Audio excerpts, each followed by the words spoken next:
Magandang araw po sa inyong lahat. Dito po sa video na ito, ituturo ko po sa inyo kung paano po gumawa ng simpleng gulaman.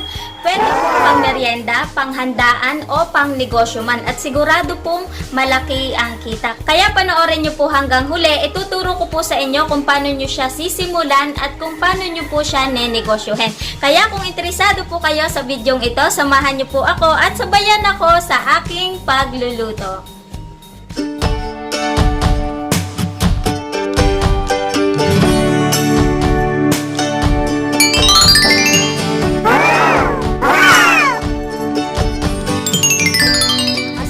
Sa ating mango jelly. Siyempre, gagamit po tayo ng gulaman. Ang napili ko pong kulay ay green, orange, at red. Lahat po ito ay unflavored. At siyempre, gagamit po tayo ng agar-agar. Ito po yung nakakapagpatigas dun sa ating gulaman. Kaya kahit madami po yung tubig nyo, matigas pa rin po yung inyong gulaman. Kaya lalaki po yung ating tubo. Gagamit din po tayo ng condense. Kahit ano pong brand, pwede po yun.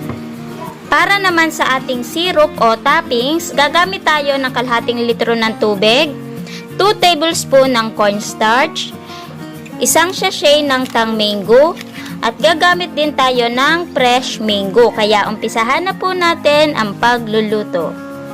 Pagsasabay-sabayin na po natin ang pagluluto. Nakaready na po yung aking 4 na kaserola. Yung green.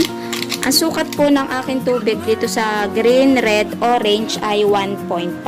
Ito pong ating kulay white. 1 litro lang po yung aking gagawin. Dito sa ating may mga kulay, ang ilalagay ko po ay 1 teaspoon. Isa? 2. Isa? Isa? Dito po sa ating kulay white, 1 tablespoon po ang aking ilalagay. Ito po, sobrang tigas na po nito. Ito po, pwede nyo pa pong dagdagan ng tubig para mas lalaki pa po yung inyong tubo. At ngayon ay haluin po muna natin bago po natin dalhin sa ating paglulutuan.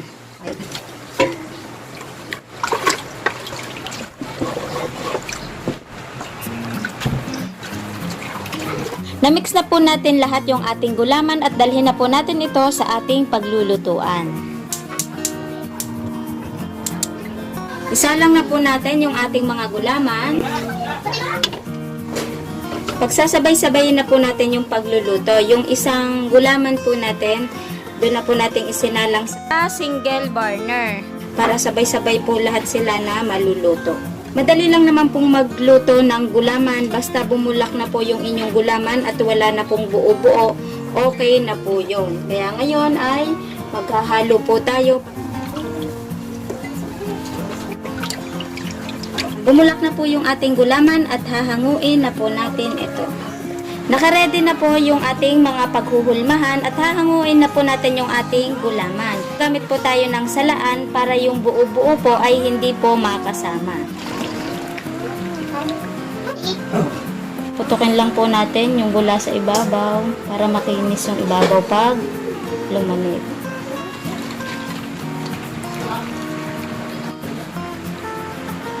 Dahil wala namang buo-buo yung ating kulay white, hindi na po natin sasalain. Nailagay na po natin yung ating mga gulaman. Intayin na lang po natin itong lumamig at magbabalik po tayo mamaya. Habang pinapalamig po natin yung ating gulaman, magluluto naman po tayo ng ating syrup na mangga. Gamit po tayo ng kalahating litro ng tubig, pero pwede naman pong 1 litro yung gamitin nyo, pero ako po kalahating litro lang. Para mas concentrated po yung lasa ng ating mango. Para kahit konti lang po yung ilagay nyo, ay malasa pa rin po. Ito pong ating mango, hindi ko po siya isasama sa luto. Ito naman po, pwedeng fresh mango lang po yung inyong gawing toppings. Pero ako po, magagawa po ako ng syrup. Mas mapababa po natin yung ating expenses. Kasi medyo mahal po yung ating mangga. Para kahit kaunti lang po nitong itoppings natin sa ibabaw, ay malasa pa rin po yung ating gulaman. Lagay na po natin yung ating tubig. Yan, nagtira po ako ng kaunti para panlagay po sa cornstarch natin, pang tunaw mamaya. Ilagay na din natin yung ating mango. Ito po, binili ko lang sa tindahan. May presyo pa. Yan, kabilis ito. Tapos, haluin lang po natin hanggang sa mawala yung buo-buo. Okay na to at dalhin na po natin sa ating paglulutuan. Haluin lang po natin at kapag kumukulo na po, ay ilalagay na po natin yung ating cornstarch. Palalaputin lang po natin to. Kumukulo na po yung ating mango syrup at ilalagay na po natin yung ating cornstarch. Yung tira po nating tubig kanina, ilagay lang po natin dito. Ilagay na po natin ng dahan-dahan sa ating mango syrup. Hintayin na lang po natin itong kumulo. Saglit na kulo lang po yung ating mango syrup ay okay na po. Kaya patayin na po natin ang ating apoy. Isalin na po natin sa isang lagayan yung ating syrup. Siyempre, kung gagawin nyo po itong business, dapat po nakalagay sa ganitong bottle para i-squeeze nyo na lang po. Habang pinapalamig po natin itong ating mga ingredients, ire-ready pa po natin yung iba nating panlahok. At gagayatin na po natin itong ating mango. Gagayat naman po tayo. Kaya po tayo may Tupperware dito kasi kung gagawin nyo pong business, dapat po ay meron kayong lalagyan na merong taklob. Kaya depende sa inyo kung ano pong paglalagyan ninyo. Basta yung may taklob po para hindi po madudumihan yung ating manggang hinog na kinayon. At gayatin po ninyo ng maliliit. Ganun po maliliit yung ginawa ko. Nakayod na po natin yung ating dalawang mango. Susunod naman po natin gagawin, isali naman po natin itong ating condense dito po sa ating bote.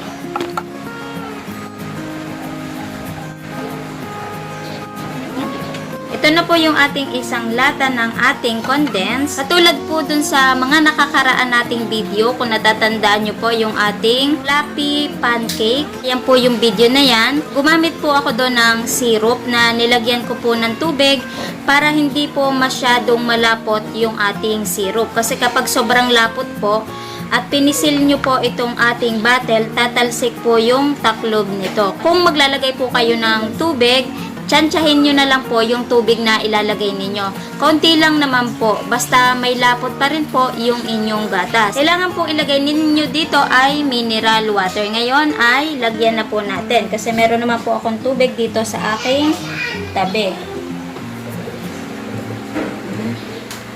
Yan, ganang kadami po yung aking inilagay. Tapos atin pong aalugin. Yan, alugin lang po natin. Yan, na-mix na po natin yung ating condensed ink. Ito pong ating red, green, orange. Gagayatin ko po siya ng square-square. Sobrang tigas po nitong ating kulay white. Ito po yung purong agar-agar. Kung yun dun sa ating 1 litro na inilagay dito, pwede nyo pa pong dagdagan kasi sobrang tigas pa po. Ayan o. At sobrang clear po nung pagka-white niya. Ayan, diba? Sobrang tigas niya. Hindi siya napuputol. So, depende pa rin po sa inyo kung anong gusto nyo pong tigas o lambot po nung inyong gulam. Yung kalahati po nito, gagawin ko ring square-square para may style nata po tayo. Tapos yung kalahati po, kakayudin natin para may style buko naman po tayo.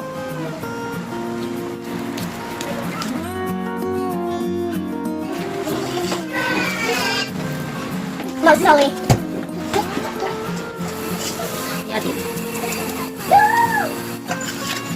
Tapos na po tayo sa paggagayat ng ating gulaman na ready na po lahat ng ating gagamitin at ngayon ay nasa proseso na po tayo kung paano po natin ibebenta. Nasa unang paraan po tayo, ipapakita ko po sa inyo. Nagamit po tayo ng 4 na tab, pero kung meron naman po kayong magagandang lalagyan, kung gusto nyo ay nasa mas maayos, okay lang po yon. Hindi po natin pagsasama-samahin. Pagbubukod-bukod din po natin ng tumbler. So, itong aking mga tumbler pong ito, hindi ko na po ito binili kasi ito na po yung mga pinag-ubusan ko dati. Yan, nakatabi lamang po yan. Ito pong ating mga gulaman, ilagay po natin sa ating tumbler. Ito po yung ating green, ating orange,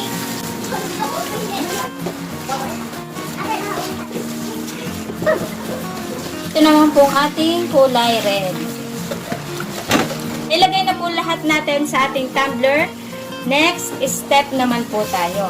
Sa pagtitinda na po ulit tayo. Katulad po nung ating nakaraang video na dalgona coffee, ngayon naman ang gagawin natin ay gulaman. Halimbawa po, nasa harap na po tayo ng ating bahay o sa harap po ng garahe. Meron po ako ditong styro. Ito po ay dati ko pang ginagamit. Bumili lang po ako sa tindahan, 10 piso po ang bili ko dito sa ating yelo. Ilalagay po natin ito dito sa loob.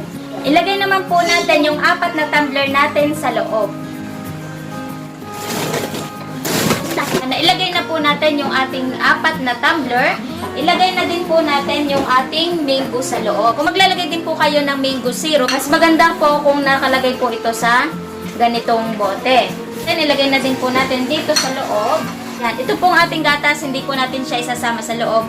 Kasi medyo titigas po ito kapag nalamigan. Kaya ito po, ipapatong nyo lang po ito sa isang tabi ninyo. May gagamit po tayo dito ng cups at saka po nitong kutsara. Ang tawag po nito dun sa binibilihan ko ay Jollibee spoon. 30 pesos po ang 1/4 nito. Sobrang dami na po nun. Malamang lampas pa po ito 100. Lapit ko na sa inyo. Sobrang dami na po ng 1/4. Ito dapat ilagay nyo din po sa isang Tupperware, hindi yung basta nakalagay lang po sa plastic para maganda pong tingnan. Okay, ngayon naman, sa atin naman pong paglalagyan, meron po ako ditong plastic cups kasi wala po ako mabili ng paper cup. At the same time, ay eco-friendly din po kung gagamitin po natin ay paper cup para hindi na po tayo dumagdag ng kalat sa ating kalikasan. Advisable po, ang size po ng inyong gagamitin ay 6 ounce or 7 ounce. Pero depende pa rin po sa inyo kung anong size po yung gagamitin ninyo. Basta ang mahalaga po ay magko-costing tayo. At ngayon ay umpisahan na po natin ang pagbebenta. Pero bago po yon, ipasilip ko po muna sa inyo kung anong itsura po nung nasa loob ng ating box. Okay, ayan po yan. Ayan, medyo magalaw. Yan, nakasingit po yung yelo sa atin sa gilid-gilid. At yung atin pong mango flavor na andito sa tabi at yung ating mango syrup. Ganyan po ang style sa loob. At syempre, kailangan po ay may taklob po yan para yung ating pong gulaman ay lumamig at hindi po magdudumi. Yan, ganun po ang magiging style niyan. Yung inyo pong paper cup at saka yung inyong spoon dapat po ay nasa tabi nyo lamang. Naka-ready na po dapat sa inyong tabihan. At ngayon, meron na pong nabili. Paano nga po ba natin siya pagbebentahan? Dapat po itong inyong gulaman, may sari-sarili na po itong sandok. At ngayon ay kumuha na po tayo ng isang cup. Ito pong ating gulaman, ile-layer nyo lang po dito sa ating isang baso. Okay na po yan. Kasi maglalagay pa naman po tayo sa ibabaw ng gatas ulit mamaya. Okay na. Yung ating pong syrup at yung ating pong fresh mango, sa ibabaw lang po natin yon ilalagay. Ilagay na po natin lahat yung ating gulaman. Lagyan na po natin ng ating condense. Siyempre, yung inyong condense, tsansyahin nyo na lamang po yun. At ngayon, lagyan po natin ng syrup sa ibabaw. At lagyan naman natin ng fresh mango. At lagyan po natin ng kutsara. Ayan na po yung binibili nyo. Yan, napakadali lang pong gawin at napakadali lang pong ibenta. Panoorin nyo po hanggang huli dahil may costing po tayo. Kung magkano nga ba natin to ibebenta. Tatapusin lang po muna natin itong ating procedure ng ating pagtitinda. Dito naman po sa second part, ituturo ko naman po sa inyo kung paano nyo pa po ipepresent yung inyong gulaman. Ngayon, nasa ikalawang paraan naman po tayo ng ating pagtitinda. Yan, meron po ako ditong palamigan. Ito din po yung ginamit ko dati. At syempre, depende na po sa inyo yung inyong gagamitin. Kaya ngayon ay umpisahan na po natin. Lahat po ng ating gulaman, pagsasama-samahin na po natin dito. Lahat po ng ating gulaman na pagsama-sama na po natin dito sa loob. Lagyan lang po natin ng kaunti lamang pong patak nitong gatas para mas maganda pong tingnan yung ating gulaman, para mas nakakatakam po pag naka-display na sa harap po ng inyong bahay o ng inyong garahe. Pag nalagyan nyo na po ng gatas, haluin nyo naman po. Napakaganda pong tingnan ng ating gulaman. Kapag nahalo nyo na po sa loob, maglagay naman po tayo ng ating yelo. Isang yelo lang po, okay na po yan. At lalamig na po yung inyong gulaman. Kung makakapagpa-print pa po kayo, lagyan nyo po lang dyan, mango jelly. Tapos kung magkano po yung presyo ninyo, idikit nyo na din po dyan sa baba. Dapat po yung ating mga kailangan ay nandito na lang po sa ating tabi. Pag may bumili, agad ay mapapagbentahan po ninyo. Condense, yung ating mango syrup na kailangan po ay nasa bote din po na ganito. Yung ating pong kutsara, at yung ating pong cups. Halimbawa po kung may nabili na sa inyo, same procedure lang din po yung ating gagawin. Katulad po nung ating nauna. Kuha lang po tayo ng isang baso. Bago nyo po pagbentahan, haluin nyo po muna para yung lamig ay humalo-halo. Lagyan ng condense, ulit. Lagyan sa ibabaw. At lagyan po ng kaunting mangga sa ibabaw. Ito na po yung ating mango jelly, di ba? Napakaganda pong tingnan at sobrang dali lang pong gawin at sobrang dali lang pong ibenta kasi sobrang nakakatakam po itong ating mango jelly. Kung idadagdag nyo po ito sa inyong paninda, siguradong mabibili din po ito. At kung hindi pa po kayo nag-uumpisa, simulan nyo na po dito sa ating mango jelly. At sigurado pong kayo ay bebenta. At ngayon ay tikman na din po natin ito. Yan, pwede pong higupin at pwede nyo rin pong kutsarahin. Sobrang sarap po nung ating gulaman. Lasang-lasa po yung ating mangga. Yung tamis po nito ay sakto lang. Yung tigas po ng ating gulaman, sakto-sakto lang po. Medyo may pagkakunat kasi medyo matigas po yung ating gulaman. Yan, na-miss ko po yung tinda namin dati nito kasi gantong-ganto po yung lasa nung ako po ay nagtitinda at ganitong-ganitong style din po nung ako ay nagtitinda sa harap po nung garahe namin. Ating syrup nakapagdagdag din po nung flavor natin. Pero kung naasiman po kayo, pwede po kayong magdagdag ng asukal. Pero para sa akin po ito, saktong-sakto lang po ito. Kasi meron pa naman tayong pambalanse nung ating fresh mango. Kaunting piraso lang po ito ay pwede na po yun kasi may mango syrup naman po tayo. Kaya hindi po tayo malalakihan sa ating ingredients. Kahit isa o dalawang mangga lang po ay okay na po yun. May condense pa po tayong inilalagay kaya mas lumilinamnam po. Ulitin ko na lang po ulit kasi sigurado may magtatanong po sa inyo. Hindi po ba mapapanis itong ating mango syrup? Hindi po ito mapapanis, basta pagdating po ng hapon, pagtapos na po kayong magbenta, ilagay nyo lang po sa rep. At ito pong ating condense na nilagyan po natin ng tubig na binantuan po natin, ilagay nyo din po pagdating ng hapon, ilagay nyo din lang po sa rep para sure po tayo na hindi tayo masasayangan ng ating ingredients. Siyempre, kung may matitira po sa inyong gulaman at hindi po naubos, pwede nyo po itong ilagay sa reps at siguradong walang sira po yung inyong produkto. Ngayon, nasunod naman po natin gagawin. Magko-costing naman po tayo kung magkano nga po ba ang magiging presyo nito at kung magkano po yung ating tutubuin. Kaya, umpisahan po natin sa ating gulaman. Tatlo po yung ating ginamit. 36 pesos. At yung atin pong agar-agar na bumawas lang po tayo, tuusin na lang po natin sa 15 pesos. At yung atin pong condense, 34 pesos. Kung yellow ay 20 pesos. Kung mango, dalawa po yung ating ginayat, 40 pesos. Tang mango, 19 pesos. Gas, 30 pesos. Labor ay 50 pesos. At meron pa po tayong nakalimutan, yung ating cornstarch na 2 pesos. Kaya ang total po lahat ng ating puhunan ay 246. Ngayon, paano nga ba natin malalaman kung magkano ang puhunan natin sa kada isang baso? Umpisahan na po natin. Kung natatandaan nyo po kanina, ang sabi ko po kanina nung magluluto ako ng gulaman ay 1.5 po ang takal. May tatlo po tayong 1.5 at meron naman po tayong 1 litro. Total po lahat ng ating niluto na gulaman ay 5.5 liters. Yung total po lahat ng ating nagawa na 5.5, i-convert po natin sa ounce. Kada 1 litro po, 33.8.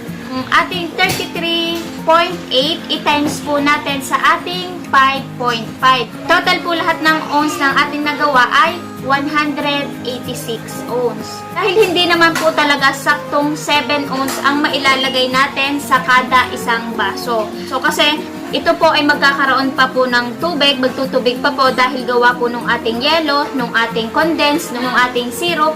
Kaya ang mapapalagay lang po dito na gulaman ay 5 ounce. Kaya 186, i-divide po natin sa 5 ounce. Ang kalalabasan niya pong order ay 37.2.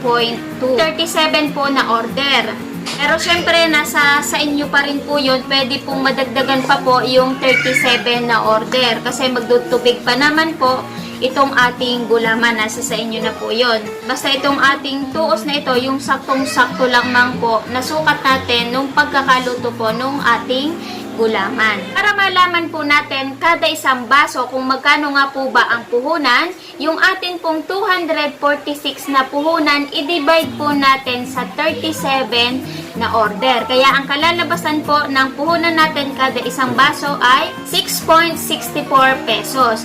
Ngayon, mag-plus pa po tayo nung ating baso at nung ating kutsara. Tuusin na lang po natin sa piso, pero labis pa po ang piso. At syempre, depende pa rin po sa tuos ninyo kung paper cup na po yung inyong gagamitin. Kaya, ang total po lahat ng ating puhunan kada isang baso ay 7.64. 7.64 po ang puhunan natin kada isang baso. Ngayon, alam na po natin ang puhunan. Ang ipepresyo po ninyo dito, depende na po sa inyo kung magkano po yung ipepresyo ninyo. Pwede pong 10, pwedeng 12, pwedeng 15. Pero ito po ay tutuusin ko sa 15 pesos. Kasi gumamit po tayo ng mga fresh mango. Nagawa pa tayo ng syrup na mango. Kaya tutuusin ko po to sa 15 pesos. 15 pesos times 37, ang magiging benta po natin ay 555 po ang magiging benta natin. I-minus po natin yung ating puhunan na 246. Dun po sa ating 246, magpa-plus pa po tayo ng 37 dahil yun po ay yung ating baso at yung ating kutsara. Kaya ang total po lahat ng ating puhunan ay 283. I-minus na po natin sa ating 555. Kaya ang tutubuin pa po natin ay 272 pesos. Halimbawa po, kung araw-araw po kayong magbebenta nitong ating mango jelly, tutubo po kayo sa araw-araw ng 272 pesos. I-times po natin sa 30 days. Kaya ang total po lahat ng mapapagbilhan natin sa loob ng isang buwan ay 8,160. O, kung mapapalakas nyo lamang po, hindi lang 37 na baso ang mabebenta nyo sa araw-araw. Hindi lang po 272 ang tutubuin nyo sa isang araw. At hindi lang po 8,160 ang tutubuin nyo sa isang buwan. Basta sasamahan nyo lang po ng sipag, tiyaga, at diskarte kasi sobrang dali lang pong ibenta nitong ating mango jelly. Kahit sino po, magtinda lang po kayo sa harapan ng bahay nyo, sa harap po ng garahe nyo. Kahit malamig man po ang panahon o mainit, sobrang bili pa rin po nitong ating mango jelly.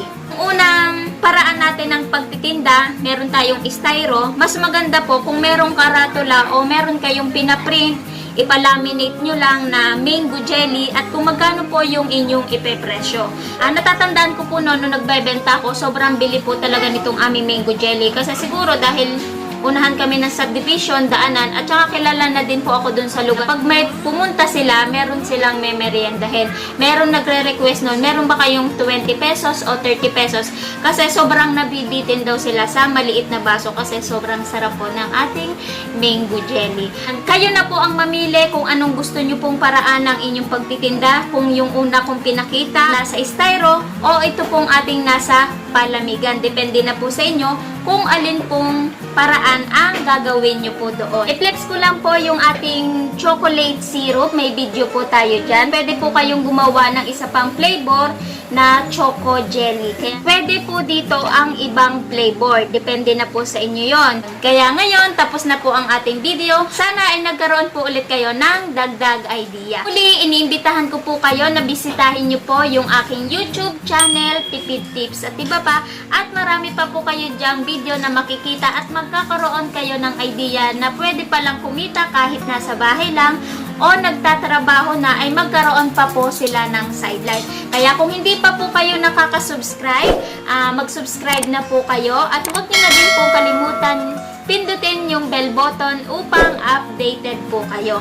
At huwag nyo na din pong kalimutan mag-like at mag-share upang yung mga ka-friends nyo po, yung mga kananay nyo, yung mga kamami nyo, yung mga katrabaho nyo ay magkaroon din po sila ng idea. Inuulit ko po uli, stay at home kasi sa ganito pong paraan, malaking tulong na po yung maiaambag natin sa kinakaharap po nating krisis ngayon para bumalik na po uli sa normal at makapagnegosyo na po tayo. Kaya maraming pong salamat sa inyo lahat. Bye-bye!